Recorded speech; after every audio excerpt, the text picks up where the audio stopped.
Paper 185. The Trial before Pilate. Shortly after 6 o'clock on this Friday morning, April 7, A.D. 30, Jesus was brought before Pilate, the Roman procurator who governed Judea, Samaria, and Idumea, under the immediate supervision of the legatus of Syria. The master was taken into the presence of the Roman governor by the temple guards, bound, and was accompanied by about 50 of his accusers, including the Sanhedrist court, principally Sadduceans, Judas Iscariot, and the high priest Caiaphas, and by the apostle John. Annas did not appear before Pilate. Pilate was up and ready to receive this group of early morning callers, having been informed by those who had secured his consent the previous evening to employ the Roman soldiers in arresting the Son of Man, that Jesus would be early brought before him. This trial was arranged to take place in front of the Praetorium, in addition to the fortress of Antonia, where Pilate and his wife made their headquarters when stopping in Jerusalem. Though Pilate conducted much of Jesus' examination within the Praetorium halls, the public trial was held outside on the steps leading up to the main entrance.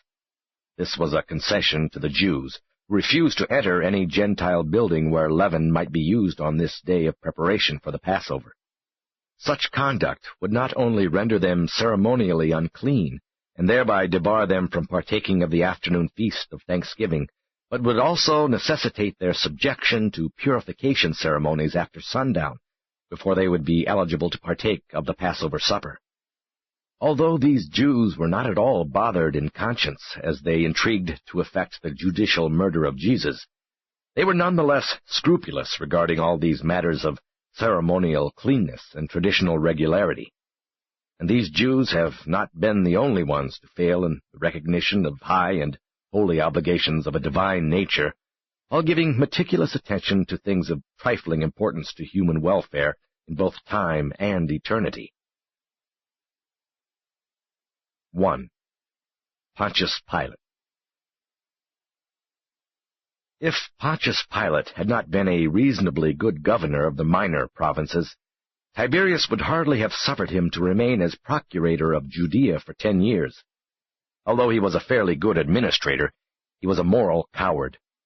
He was not a big enough man to comprehend the nature of his task as governor of the Jews.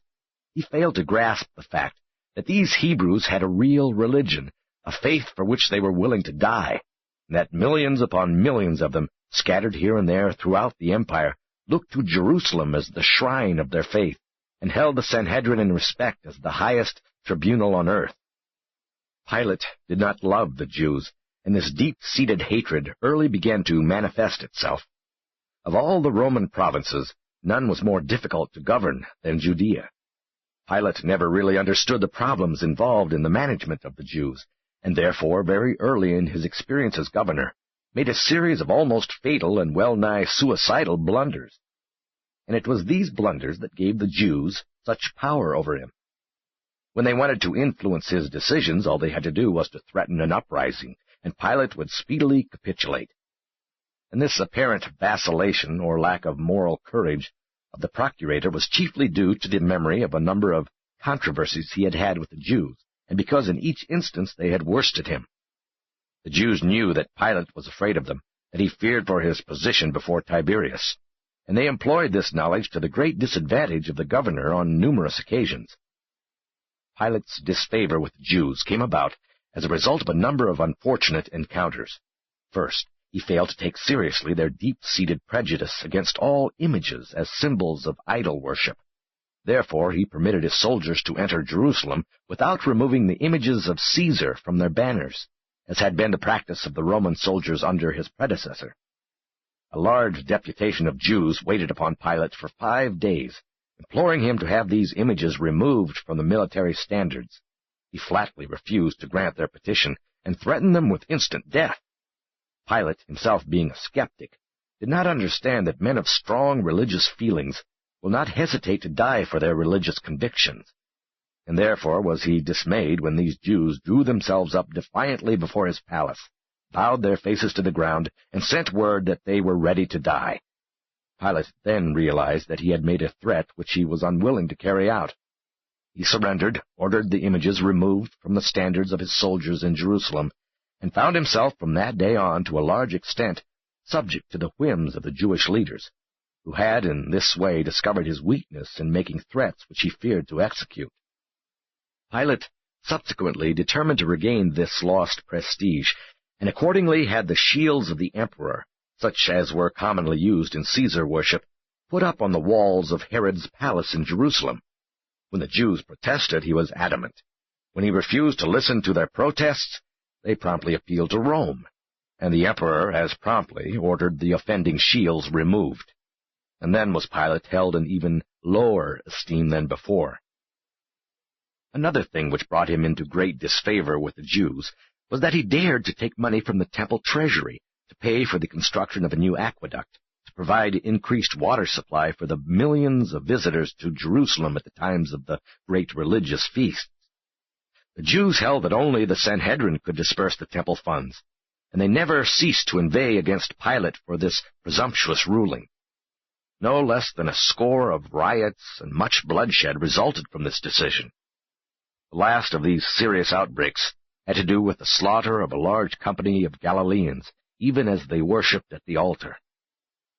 It is significant that, while this vacillating Roman ruler sacrificed Jesus to his fear of the Jews and to safeguard his personal position, he finally was deposed as a result of the needless slaughter of Samaritans in connection with the pretensions of a false Messiah, who led troops to Mount Gerizim, where he claimed the temple vessels were buried.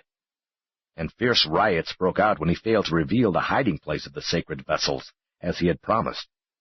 As a result of this episode, the legatus of Syria ordered Pilate to Rome.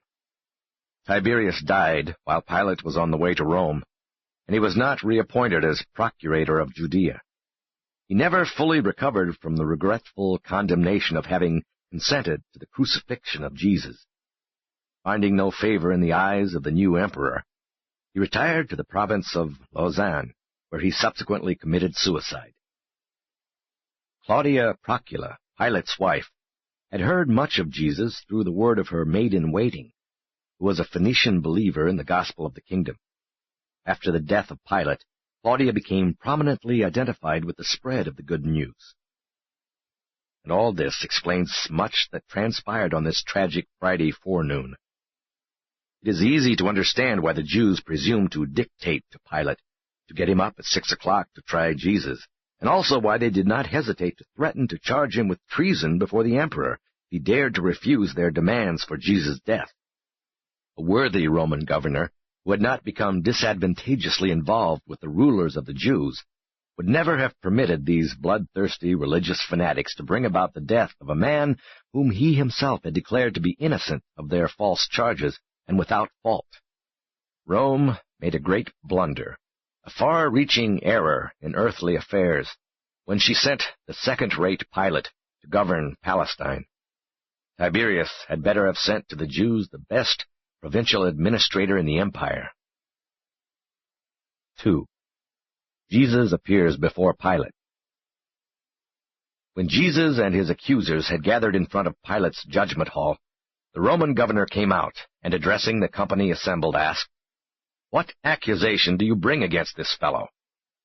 The Sadducees and counselors who had taken it upon themselves to put Jesus out of the way had determined to go before Pilate and ask for confirmation of the death sentence pronounced upon Jesus, without volunteering any definite charge. Therefore did the spokesman for the Sanhedrist court answer Pilate, "If this man were not an evildoer, we should not have delivered him up to you." When Pilate observed that they were reluctant to state their charges against Jesus, although he knew they had been all night engaged in deliberations regarding his guilt, he answered them, "Since you have not agreed on any definite charges, why do you not take this man and pass judgment on him in accordance with your own laws?" Then spoke the clerk of the Sanhedrin court to Pilate, "It is not lawful for us to put any man to death, and this disturber of our nation is worthy to die for the things which he has said and done. Therefore have we come before you for confirmation of this decree." To come before the Roman governor with this attempt at evasion discloses both the ill will and the ill humor of the Sanhedrists toward Jesus, as well as their lack of respect for the fairness, honor, and dignity of Pilate. What effrontery for these subject citizens to appear before their provincial governor asking for a decree of execution against a man before affording him a fair trial, and without even preferring definite criminal charges against him. Pilate knew something of Jesus' work among the Jews, and he surmised that the charges which might be brought against him had to do with infringements of the Jewish ecclesiastical laws. Therefore he sought to refer the case back to their own tribunal. Again, Pilate took delight in making them publicly confess that they were powerless to pronounce and execute the death sentence upon even one of their own race, whom they had come to despise with a bitter and envious hatred. It was a few hours previously, shortly before midnight, and after he had granted permission to use Roman soldiers in effecting the secret arrest of Jesus, that Pilate had heard further concerning Jesus and his teaching from his wife Claudia, who was a partial convert to Judaism, and who later on became a full-fledged believer in Jesus' gospel. Pilate would have liked to postpone this hearing, but he saw the Jewish leaders were determined to proceed with the case. He knew that this was not only the forenoon of preparation for the Passover, but that this day, being Friday, was also the preparation day for the Jewish Sabbath of rest and worship. Pilate, being keenly sensitive to the disrespectful manner of the approach of these Jews, was not willing to comply with their demands that Jesus be sentenced to death without a trial. When therefore he had waited a few moments for them to present their charges against the prisoner, he turned to them and said, "I will not sentence this man to death without a trial. Neither will I consent to examine him until you have presented your charges against him in writing." When the high priest and the others heard Pilate say this, they signaled to the clerk of the court, who then handed to Pilate the written charges against Jesus. And these charges were, "We find in the Sanhedrin tribunal that this man is an evildoer and a disturber of our nation, in that he is guilty of 1. Perverting our nation and stirring up our people to rebellion. 2. Forbidding the people to pay tribute to Caesar. 3. Calling himself the King of the Jews and teaching the founding of a new kingdom." Jesus had not been regularly tried nor legally convicted on any of these charges. He did not even hear these charges when first stated, but Pilate had him brought from the praetorium, where he was in the keeping of the guards, and he insisted that these charges be repeated in Jesus' hearing. When Jesus heard these accusations, he well knew that he had not been heard on these matters before the Jewish court, and so did John Zebedee and his accusers. But he made no reply to their false charges. Even when Pilate bade him answer his accusers, he opened not his mouth. Pilate was so astonished at the unfairness of the whole proceeding, and so impressed by Jesus' silent and masterly bearing, that he decided to take the prisoner inside the hall and examine him privately. Pilate was confused in mind, fearful of the Jews in his heart, and mightily stirred in his spirit by the spectacle of Jesus standing there in majesty before his bloodthirsty accusers, and gazing down on them, not in silent contempt, but with an expression of genuine pity and sorrowful affection. 3. Private examination by Pilate. Pilate took Jesus and John Zebedee into a private chamber, leaving the guards outside in the hall, and requesting the prisoner to sit down, he sat down by his side and asked several questions. Pilate began his talk with Jesus by assuring him that he did not believe the first count against him, that he was a perverter of the nation and an inciter to rebellion. Then he asked, "Did you ever teach that tribute should be refused Caesar?" Jesus, pointing to John, said, "Ask him, or any other man who has heard my teaching." Then Pilate questioned John about this matter of tribute, and John testified concerning his master's teaching, and explained that Jesus and his apostles paid taxes both to Caesar and to the temple. When Pilate had questioned John, he said, "See that you tell no man that I talked with you." And John never did reveal this matter. Pilate then turned around to question Jesus further, saying, "And now about the third accusation against you. Are you the King of the Jews?" Since there was a tone of possibly sincere inquiry in Pilate's voice, Jesus smiled on the procurator and said, "Pilate, do you ask this for yourself, or do you take this question from these others, my accusers?" Whereupon, in a tone of partial indignation, the governor answered, "Am I a Jew? Your own people and the chief priests delivered you up and asked me to sentence you to death. I question the validity of their charges, and am only trying to find out for myself what you have done. Tell me, have you said that you are the king of the Jews, and have you sought to found a new kingdom?" Then said Jesus to Pilate, "Do you not perceive that my kingdom is not of this world? If my kingdom were of this world, surely would my disciples fight that I should not be delivered into the hands of the Jews. My presence here before you in these bonds is sufficient to show all men that my kingdom is a spiritual dominion, even the brotherhood of men who, through faith and by love, have become the sons of God. And this salvation is for the Gentile as well as for the Jew." "Then you are a king after all?" said Pilate. And Jesus answered, "Yes, I am such a king, and my kingdom is the family of the faithful sons of my Father who is in heaven. For this purpose was I born into this world, even that I should show my Father to all men and bear witness to the truth of God. And even now do I declare to you that everyone who loves the truth hears my voice." Then said Pilate, half in ridicule and half in sincerity, "Truth? What is truth? Who knows?" Pilate was not able to fathom Jesus' words, nor was he able to understand the nature of his spiritual kingdom. But he was now certain that the prisoner had done nothing worthy of death. One look at Jesus, face to face, was enough to convince even Pilate that this gentle and weary, but majestic and upright man was no wild and dangerous revolutionary who aspired to establish himself on the temporal throne of Israel. Pilate thought he understood something of what Jesus meant when he called himself a king, for he was familiar with the teachings of the Stoics, who declared that the wise man is king. Pilate was thoroughly convinced that, instead of being a dangerous sedition-monger, Jesus was nothing more or less than a harmless visionary, an innocent fanatic. After questioning the master, Pilate went back to the chief priests and the accusers of Jesus and said, "I have examined this man, and I find no fault in him. I do not think he is guilty of the charges you have made against him. I think he ought to be set free." And when the Jews heard this, they were moved with great anger, so much so that they wildly shouted that Jesus should die.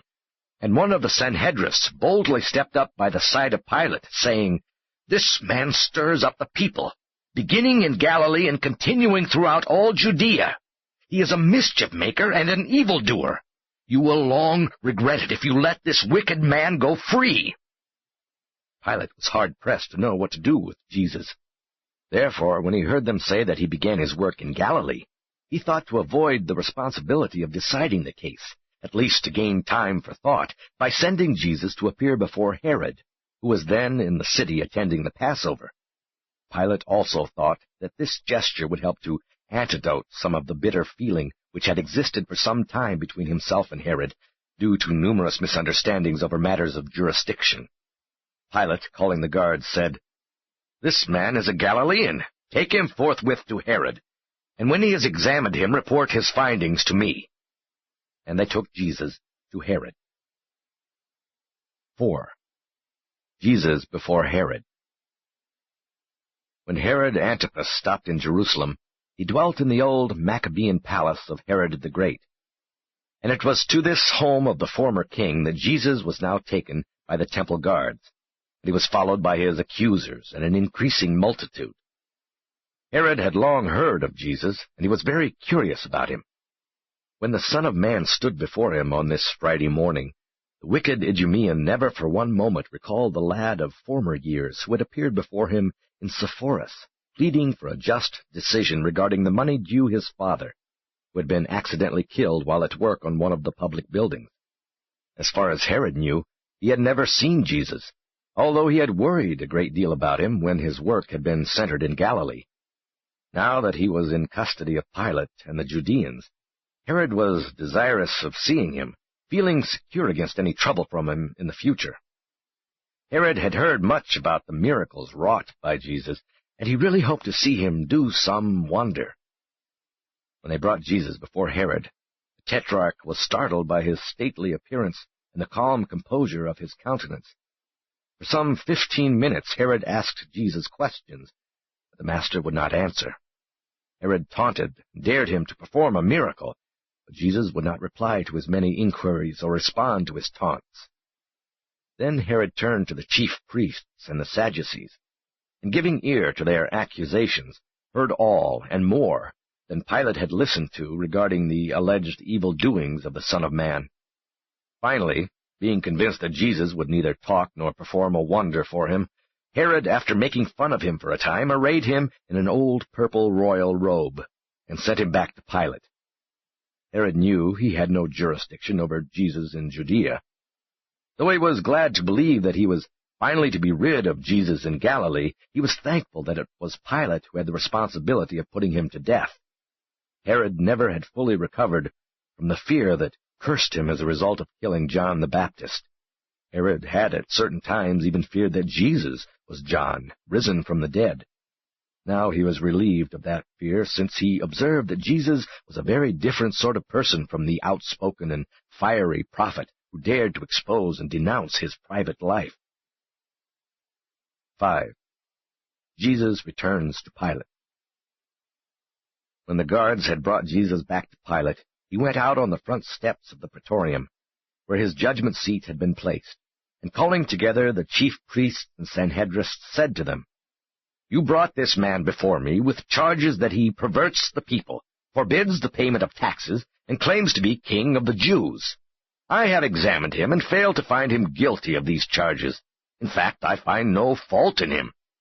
Then I sent him to Herod, and the Tetrarch must have reached the same conclusion, since he has sent him back to us. Certainly nothing worthy of death has been done by this man. If you still think he needs to be disciplined, I am willing to chastise him before I release him." Just as the Jews were about to engage in shouting their protest against the release of Jesus, a vast crowd came marching up to the praetorium for the purpose of asking Pilate for the release of a prisoner in honor of the Passover feast. For some time it had been the custom of the Roman governors to allow the populace to choose some imprisoned or condemned man for pardon at the time of the Passover. And now that this crowd had come before him to ask for the release of a prisoner, and since Jesus had so recently been in great favor with the multitudes, it occurred to Pilate that he might possibly extricate himself from his predicament by proposing to this group that since Jesus was now a prisoner before his judgment seat, he released to them this man of Galilee as the token of Passover goodwill. As the crowd surged up on the steps of the building, Pilate heard them calling out the name of one Barabbas. Barabbas was a noted political agitator and murderous robber, the son of a priest, who had recently been apprehended in the act of robbery and murder on the Jericho road. This man was under sentence to die as soon as the Passover festivities were over. Pilate stood up and explained to the crowd that Jesus had been brought to him by the chief priests, who sought to have him put to death on certain charges, and that he did not think the man was worthy of death.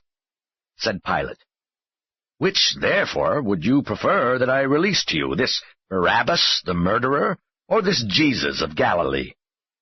And when Pilate had thus spoken, the chief priests and the Sanhedrin counselors all shouted at the top of their voices, "Barabbas! Barabbas!" And when the people saw that the chief priests were minded to have Jesus put to death, they quickly joined in the clamor for his life, while they loudly shouted for the release of Barabbas. A few days before this, the multitude had stood in awe of Jesus, but the mob did not look up to one who, having claimed to be the Son of God, now found himself in the custody of the chief priests and the rulers, and on trial before Pilate for his life. Jesus could be a hero in the eyes of the populace when he was driving the money-changers and the traders out of the temple, but not when he was a non-resisting prisoner in the hands of his enemies and on trial for his life. Pilate was angered at the sight of the chief priests clamoring for the pardon of a notorious murderer while they shouted for the blood of Jesus. He saw their malice and hatred and perceived their prejudice and envy. Therefore he said to them, "How could you choose the life of a murderer in preference to this man's, whose worst crime is that he figuratively calls himself the King of the Jews?" But this was not a wise statement for Pilate to make. The Jews were a proud people, now subject to the Roman political yoke, but hoping for the coming of a Messiah who would deliver them from Gentile bondage with a great show of power and glory. They resented more than Pilate could know the intimation that this meek-mannered teacher of strange doctrines, now under arrest and charged with crimes worthy of death, should be referred to as the King of the Jews. They looked upon such a remark as an insult to everything which they held sacred and honorable in their national existence, and therefore did they all let loose their mighty shouts for Barabbas's release and Jesus' death. Pilate knew Jesus was innocent of the charges brought against him, and had he been a just and courageous judge, he would have acquitted him and turned him loose, but he was afraid to defy these angry Jews, and while he hesitated to do his duty, a messenger came up and presented him with a sealed message from his wife, Claudia. Pilate indicated to those assembled before him that he wished to read the communication which he had just received before he proceeded further with the matter before him. When Pilate opened this letter from his wife, he read, "I pray you have nothing to do with this innocent and just man whom they call Jesus. I have suffered many things in a dream this night because of him." This note from Claudia not only greatly upset Pilate, and thereby delayed the adjudication of this matter, but it unfortunately also provided considerable time in which the Jewish rulers freely circulated among the crowd, and urged the people to call for the release of Barabbas and to clamor for the crucifixion of Jesus. Finally, Pilate addressed himself once more to the solution of the problem which confronted him, by asking the mixed assembly of Jewish rulers and the pardon-seeking crowd, "What shall I do with him who is called the King of the Jews?" And they all shouted with one accord, "Crucify him! Crucify him!" The unanimity of this demand from the mixed multitude startled and alarmed Pilate, the unjust and fear-ridden judge. Then once more Pilate said, "Why would you crucify this man? What evil has he done? Who will come forward to testify against him?" But when they heard Pilate speak in defense of Jesus, they only cried out all the more, "Crucify him! Crucify him!" Then again Pilate appealed to them regarding the release of the Passover prisoner, saying, "Once more I ask you, which of these prisoners shall I release to you at this your Passover time?" And again the crowd shouted, "Give us Barabbas!" Then said Pilate, "If I release the murderer Barabbas, what shall I do with Jesus?" And once more the multitude shouted in unison, "Crucify him! Crucify him!" Pilate was terrorized by the insistent clamor of the mob, acting under the direct leadership of the chief priests and the counselors of the Sanhedrin. Nevertheless, he decided upon at least one more attempt to appease the crowd and save Jesus. 6. Pilate's last appeal. In all that is transpiring early this Friday morning before Pilate, only the enemies of Jesus are participating. His many friends either do not yet know of his night arrest and early morning trial, or are in hiding lest they also be apprehended and adjudged worthy of death because they believe Jesus' teachings. In the multitude which now clamors for the Master's death are to be found only his sworn enemies and the easily led and unthinking populace. Pilate would make one last appeal to their pity. Being afraid to defy the clamor of this misled mob who cried for the blood of Jesus, he ordered the Jewish guards and the Roman soldiers to take Jesus and scourge him. This was in itself an unjust and illegal procedure, since the Roman law provided that only those condemned to die by crucifixion should be thus subjected to scourging. The guards took Jesus into the open courtyard of the praetorium for this ordeal. Though his enemies did not witness this scourging, Pilate did. And before they had finished this wicked abuse, he directed the scourgers to desist, and indicated that Jesus should be brought to him. before the scourgers laid their knotted whips upon Jesus as he was bound to the whipping post. They again put upon him the purple robe, and plaiting a crown of thorns, they placed it upon his brow. And when they had put a reed in his hand as a mock scepter, they knelt before him and mocked him, saying, "Hail, King of the Jews!" And they spit upon him, and struck him in the face with their hands. And one of them, before they returned him to Pilate, took the reed from his hand and struck him upon the head. Then Pilate led forth this bleeding and lacerated prisoner, and presenting him before the mixed multitude, said, "Behold the man! Again I declare to you that I find no crime in him, and having scourged him, I would release him." There stood Jesus of Nazareth, clothed in an old purple royal robe, with a crown of thorns piercing his kindly brow. His face was blood-stained, and his form bowed down with suffering and grief. But nothing can appeal to the unfeeling hearts of those who are victims of intense emotional hatred and slaves to religious prejudice. This sight sent a mighty shudder through the realms of a vast universe, but it did not touch the hearts of those who had set their minds to effect the destruction of Jesus. When they had recovered from the first shock of seeing the Master's plight, they only shouted the louder and the longer, "Crucify him! Crucify him! Crucify him!" And now did Pilate comprehend that it was futile to appeal to their supposed feelings of pity. He stepped forward and said, "I perceive that you are determined this man shall die. But what has he done to deserve death? Who will declare his crime?" Then the high priest himself stepped forward, and going up to Pilate, angrily declared, "We have a sacred law, and by that law this man ought to die, because he made himself out to be the Son of God."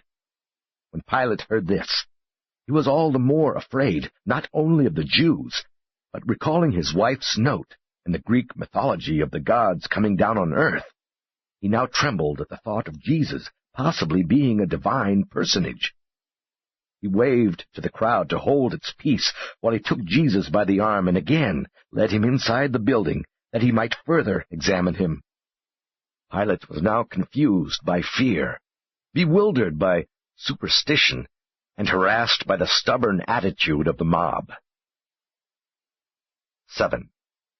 Pilate's last interview.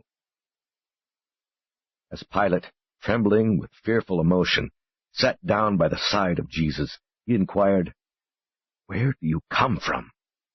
Really, who are you? What is this they say, that you are the Son of God?" But Jesus could hardly answer such questions when asked by a man-fearing, weak, and vacillating judge, who was so unjust as to subject him to flogging even when he had declared him innocent of all crime, and before he had been duly sentenced to die. Jesus looked Pilate straight in the face, but he did not answer him. Then said Pilate, "Do you refuse to speak to me? Do you not realize that I still have power to release you or to crucify you?" Then said Jesus, "You could have no power over me, except it were permitted from above. You could exercise no authority over the Son of Man, unless the Father in heaven allowed it. But you are not so guilty, since you are ignorant of the gospel. He who betrayed me, and he who delivered me to you, they have the greater sin." This last talk with Jesus thoroughly frightened Pilate. This moral coward and judicial weakling now labored under the double weight of the superstitious fear of Jesus and mortal dread of the Jewish leaders. Again Pilate appeared before the crowd, saying, "I am certain this man is only a religious offender. You should take him and judge him by your law. Why should you expect that I would consent to his death because he has clashed with your traditions?"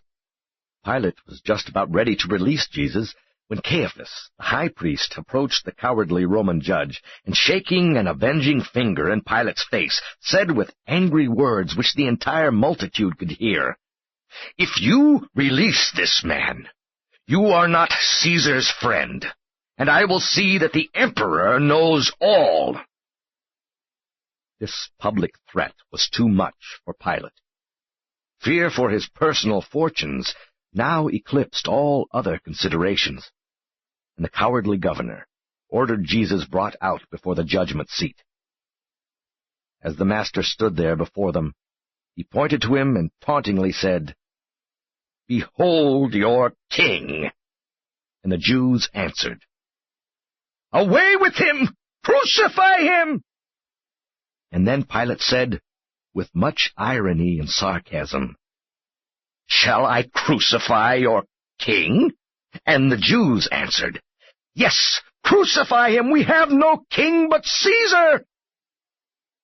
And then did Pilate realize that there was no hope of saving Jesus, since he was unwilling to defy the Jews. 8. Pilate's tragic surrender. Here stood the Son of God, incarnate as the Son of Man. He was arrested without indictment, accused without evidence, adjudged without witnesses, punished without a verdict, and now was soon to be condemned to die by an unjust judge who confessed that he could find no fault in him. If Pilate had thought to appeal to their patriotism by referring to Jesus as the King of the Jews, he utterly failed. The Jews were not expecting any such a king. The declaration of the chief priests and the Sadducees, "We have no king but Caesar," was a shock even to the unthinking populace. But it was too late now to save Jesus, even had the mob dared to espouse the Master's cause. Pilate was afraid of a tumult or a riot. He dared not risk having such a disturbance during Passover time in Jerusalem. He had recently received a reprimand from Caesar, and he would not risk another. The mob cheered when he ordered the release of Barabbas.